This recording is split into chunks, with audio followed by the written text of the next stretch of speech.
এই দেখেন ভাই, একদম ফ্রেশ কন্ডিশনের গাড়ি। শোরুমতে নিলেও গাড়ি যেরকম পাবেন, এই গাড়ি মনে করেন সেরকমই আছে। গাড়িটা তো মাশাল্লাহ দেখতে সুন্দরই আছে। গাড়িতে শোরুম তো বেরোয়েছে মনে হচ্ছে শুধু আপনার জন্যই।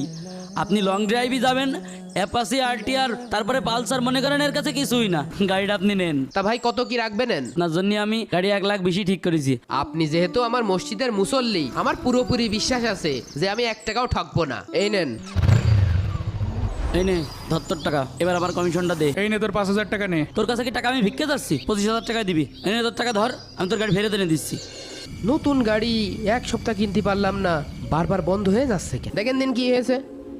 গাড়ি তো ট্যাঙ্কি নষ্ট হয়ে গেছে, ট্যাঙ্কের ভিতরে যে জং ধরে গিয়েছে, ভিতরে সব নষ্ট হয়ে গিয়েছে। আরে আল্লাহ! ইমাম সাহেব গাড়ি কত দিয়ে কিনেছেন? গাড়ি তো 1,20,000 দিয়ে কিনেছি। গাড়ি তো আপনি 20,000 টাকা ঠকে গিয়েছেন।